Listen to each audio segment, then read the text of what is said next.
Jeg vil nu lave beviser for parameterfremstilling. Og når man har en parameterfremstilling, ser den således ud. En forudsætning for beviser for parameterfremstilling kræver, at man dels har en ret linje, i og med at parameterfremstilling fortæller noget om ret linjer, og så skal man kende et punkt, P0 på den rette linje. Derudover så skal man finde et vilkårligt punkt, der skal være på linjen. Og passer det, at vilkårligt punkt er på den rette linje, som punktet P vi kender, må det ergo gælde, at linjens retningsvektor er lig vektoren fra P0 til P. Så ergo må retningsvektoren fra P0 til P, eller ikke retningsvektoren, men vektoren fra P0 til P, være lig retningsvektoren for linjen. Og det vi ved, det er, at vi skal gange konstant på, da vi kender formlen med, hvis vi har to parallelle, eller to parallelle vektorer, og så man ganger en konstant på, lad os kalde den k, så bliver de ens. Og derfor så ganger vi konstanten t herover på retningsvektoren. Nu begynder vi så at bruge indskudsreglen, eller nej, det gør faktisk ikke. Vi starter med at finde stedvektoren til P0 her, som går fra origo til P0. Og vi starter med at finde origo til P0. Det er bare en god idé med at gange på begge sider. Plusserne på begge, ikke gange, men plus på begge sider.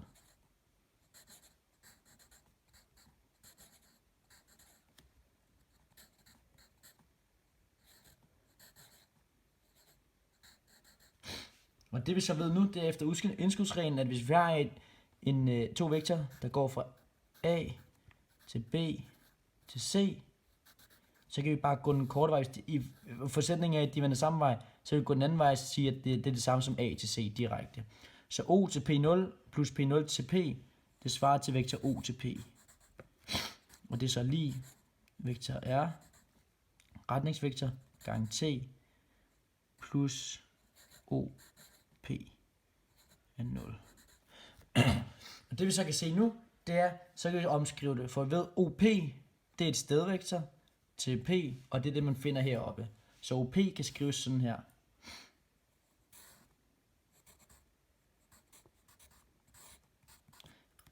Retningsvektoren den vender lige med OP0, det ved vi er et specifikt punkt som vi kender, så det kan vi skrive således her.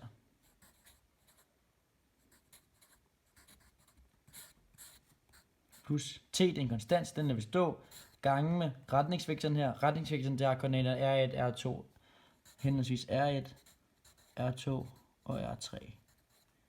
Og således har vi bevist parameterfremstilling for rette linjer.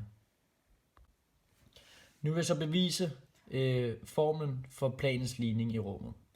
Og det starter med, at vi har et plan, alfa kalder vi, for ikke at blande med alle vores andre A og B'er vi har.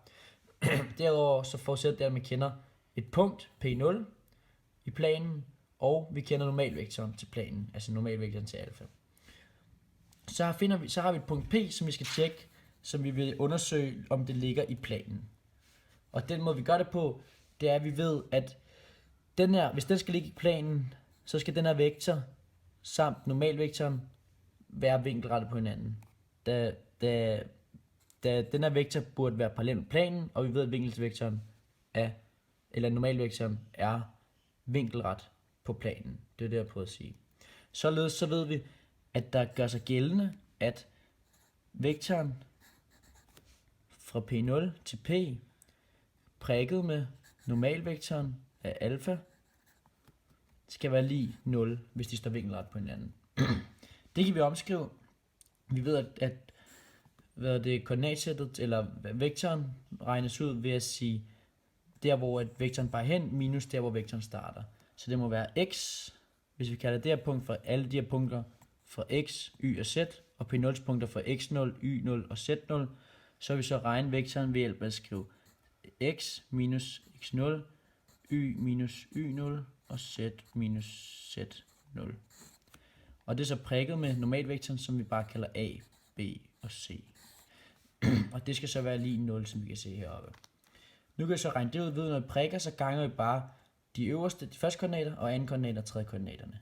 Ergo, så må vi få a gange x minus x0 plus b gange y minus y 0, og det vigtige er at sætte parentes, fordi det er hele ledet a skal ganges med.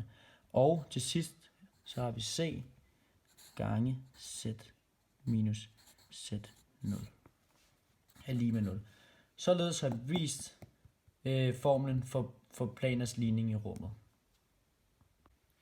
Jeg vil også lige kort komme ind på skæringer mellem planer og dets ligninger. Og vi starter med at have en parameterfremstilling her, hvor vi så finder koordinatligningerne, der så ved således x er lige 1 plus 2t.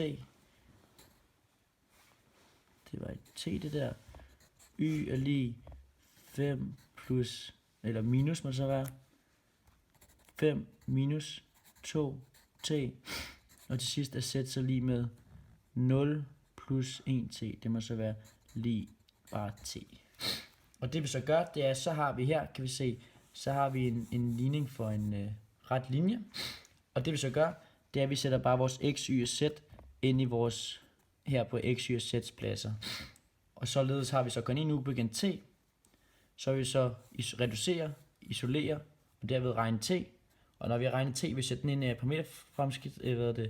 i parameterfremstillingen.